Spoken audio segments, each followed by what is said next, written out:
What is good, everybody? It's just rules back again with another video as we're here for another retro ROH review.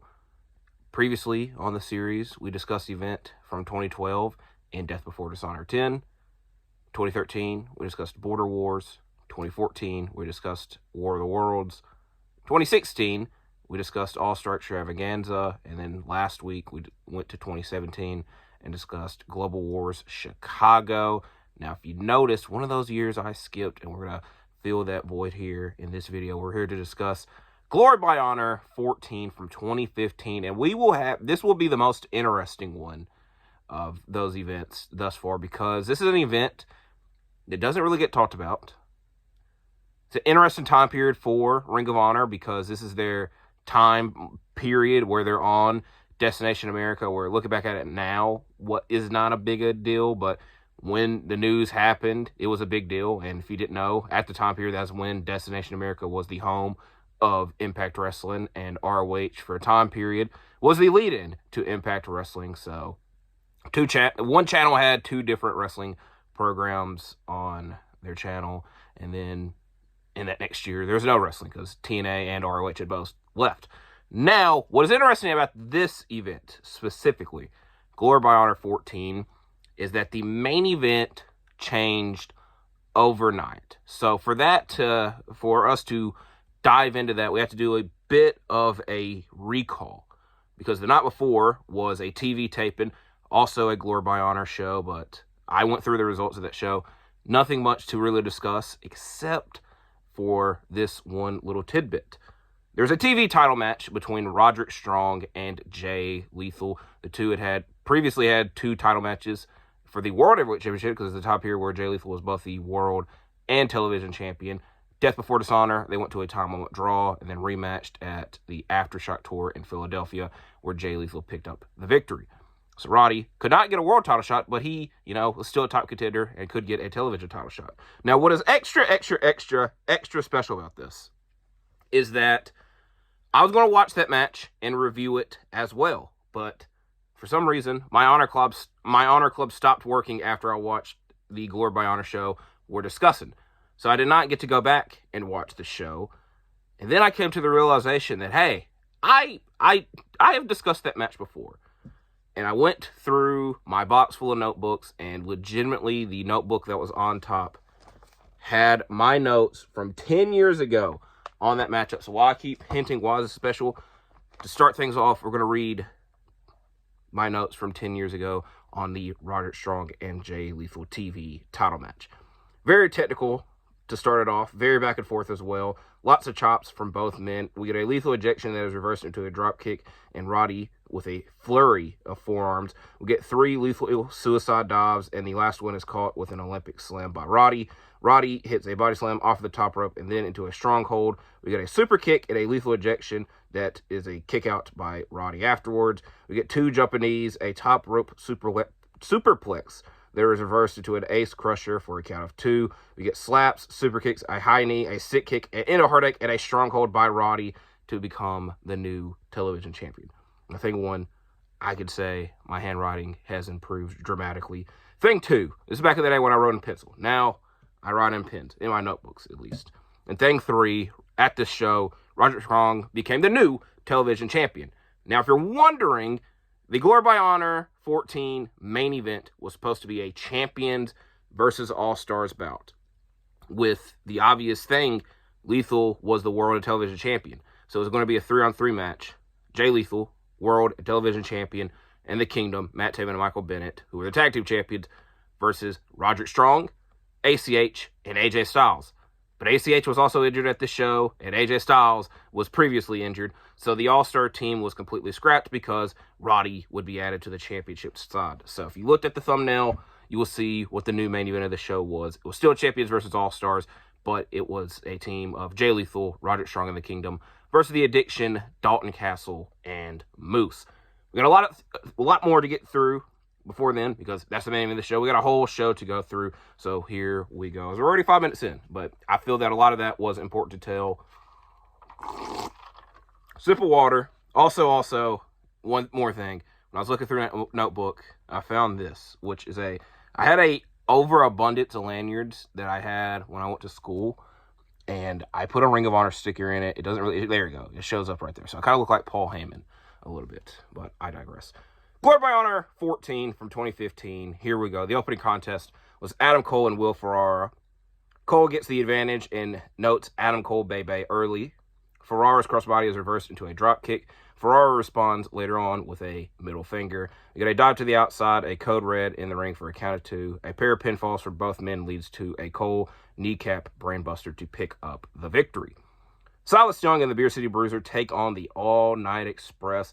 I've mentioned this a lot on the channel, but the All Night Express reunited in 2015 after their breakup in 2012 when Kenny King left to go to TNA. Kenny King had an interesting run in TNA, and his departure is especially interesting because him and MVP, who were a part of the Beatdown Clan, ended up leaving because TNA filmed a bunch of segments with Hernandez, who was supposed to join the Beatdown Clan, and they could not air it because Lucha Underground had Hernandez under contract. So it was a whole big mess. Summer 2015 was a great summer for wrestling because WWE was all right, but NXT was overshadowing them because they had Kevin Owens, Finn Balor, the Four Horsewomen, and the original Wednesday Night Wars, in my opinion, because you had NXT, you had Lucha Underground, then you had Ring of Honor and Impact working together, which in this hindsight, they're actually on the opposite sides of things, but ended up working out for Kenny King because he came back to Ring of Honor to reunite the All Night Express. And they're taking on Silas Young and the Beer City Bruiser, as mentioned. This is also in the time period where Dalton Castle's boys were under the management of Silas Young, and the Silas Young-Dalton Castle rivalry almost went an entire year and ended in a fight without honor, which when you think of fight without honors, you think of gruesome and hard-hitting battles. That one, not so much. But also this year we had Paul Walter Hauser in one, so there it is. We thought that the boys were going to be competing against the All Night Express in this, as Silas Young instructed them to enter the ring and to fight the battle, but it did not happen and did not last long. Silas and Rhett are the first 2 legal competitors after several sneak attacks by Silas and the Beer City Bruiser. Rhett eventually tags Kenny in, who lands a cartwheel kick, and Rhett lands a drop kick. We get a Beer City Bruiser top rope splash that gets a 2 count, and as Kenny breaks up the pin. Then the ANX hit the one night stand in the corner on Beer City Bruiser and win the matchup and take his beers post-match.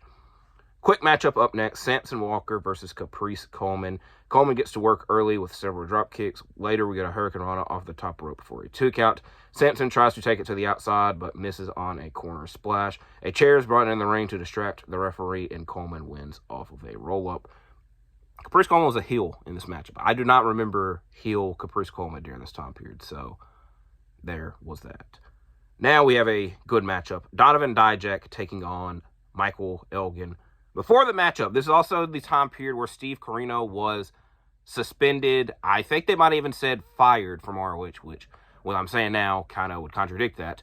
But he hit B.J. Whitmer with a roll of quarters. He hated B.J. Whitmer, like a lot of people do, and he did that. And so ROH had to suspend him, and then he would just make sporadic. He could not be near B.J. Whitmer, and he would make sporadic appearances. So this time around, he is here to do guest announcing because he could not commentate. We get an Elgin senton to the outside, and in the ring, a delayed suplex for around 30 seconds. Dijak then targets the neck and lands a massive big boot for a 2 count. We get a forearm exchange followed by a clothesline exchange that leads to Elgin landing a big lariat. Dijak's impressive springboard elbow only gets a 2 count. We get a moonsault off of the apron that leads to a big splash when Elgin was out of the way, and it did seem very scary. We get an Elgin powerbomb for a 2 count. Then the 2 battle on the top rope with Elgin advancing it into a German suplex and an Elgin bomb to pick up the victory. The best match of the night thus far. A very interesting 4 quarters final. I always say interesting because when I say that word and think about that word, it doesn't confirm that it's good. It doesn't confirm it's bad. Same thing when I use the word weird, because some things that are weird are good. Most are bad. But, an interesting 4-corner survival matchup up next, as Brutal Bob Evans faces Cedric Alexander, Adam Page, which I might slip up and call him Hangman Page, but this is before he was Hangman Page. He was just Adam Page here. And Cliff Compton, who would make sporadic appearances in ROH after his scum tenure, and this is one of those matches. Cliff and Cedric are the first two to start the match off, after Compton has some unsavory words for Cedric's manager, Veda Scott, which I am not repeating here, but they were very gruesome. And everybody had a manager in this match except for Cliff, which quickly does not matter because they are all ejected after attacking Cliff when the referee's back is turned, and then the referee's like, hey, I see what you're doing. Nothing matchup, because that was a lot of the matchup. Cheeseburger, who is the former tag partner of Brutal Bob Evans, comes out here and attacks his former partner, Bob Evans, and helps Cliff win off of a roll-up. You got a matchup with Hangman Page. God, I knew I was going to do it. Adam Page and Cedric Alexander. They kind of felt like the two non-X Factors in this match. I don't think that would ever happen in this day and age, but good on Cliff Compton to pick up the victory. Now, we got two good matchups left. War Machine taking on the Briscoes. I believe, I should have fact-checked it, I believe that at this time they were 0-1. 0-1-1, the Briscoes were. Because they had a matchup in 2014 that went to a DQ, neither side won, and it ended up with the two sides brawling. And then Raymond Rowe ended up injured, so they never rematched until the next year when they reunited. And I'm pretty sure War Machine won that matchup. So now we got the third bout between the two. Kind of might have spoiled things there, but, you know, maybe the Briscoes lost again. Who knows? Raymond Rowe and Mark start the bout off, but once Jay is tagged in, he is trapped in his opponent's corner. Rowe's shotgun knees and Hanson's Bronco Buster to Mark, but there is no follow-up as Jay's breaks up the chokeslam attempt. Jay's neckbreaker to Rowe is followed by a Hanson lariat. After a forearm exchange, it takes all four men down. Then they get back up to do another forearm exchange. Hanson lands a dive onto Jay on the outside, with Mark following up with a moonsault to the outside onto all of them. We get a Jay Driller to Rowe that Hanson breaks up the pinfall on. Hanson then misses on his top rope moonsault, followed by a Mark Froggy Bow and Jay Driller to Rowe, with Mark diving onto Hanson on the outside, with the Briscoes securing the victory. Again, a great matchup. So now we get to this illustrious Champions versus All-Stars bout. 2011 was the start of Champions versus All-Stars. I paused because I did not write down who all was in that matchup. I know El Generico was in it. I know the champion side was Roderick Strong as the world champion, Kings of Wrestling as the tag team champions, and Christopher Daniels as the television champion, while the All-Star side was El Generico, the American Wolves, and I'm blanking on who that last person would be on their team. I'm going to have to comment it down below. 2013, which matters a little bit more because it was also at Glory by Honor. I know for certain Michael Elgin, CNC Wrestle Factory, and Jay Lethal versus Red Dragon, Adam Cole, and Matt Taven, which is all funny because they were all kind of in a faction at one point or another. And then, 2014, Jay Briscoe, Jay Lethal, and Red Dragon. I know Tommaso Ciampa, I almost called him Tommaso Champion, was on the All-Star team. ACH was. Roderick Strong was. Mark Briscoe is the last All-Star because they made a big deal. It's like, because there's one Briscoe on one side and not on the other. So if I'm wrong with any of those, because I'm already going to have to fact check who the hell that last one was in 2011, I'll comment it. But now we're here in 2015. I went over the whole lore on how this match changed overnight. The matchup we ended up getting was the All-Star side of Moose, Dalton Castle, and The Addiction versus the champions, Matt Taven and Mike Bennett of the Kingdom as the tag champions, Roderick Strong as the television champion, and Jay Lethal as the world champion, with AJ Styles out here for commentary because at that year's final battle, he would be challenging Jay Lethal for the world title. And by the way, he was supposed to be in this matchup. Roderick Strong and Christopher Daniels start the bout off. The Addiction double team stomp Bennett in their corner once they are tagged in. Then Lethal calls Moose to tag in, only to tag out to Taven. Lethal, I already said that.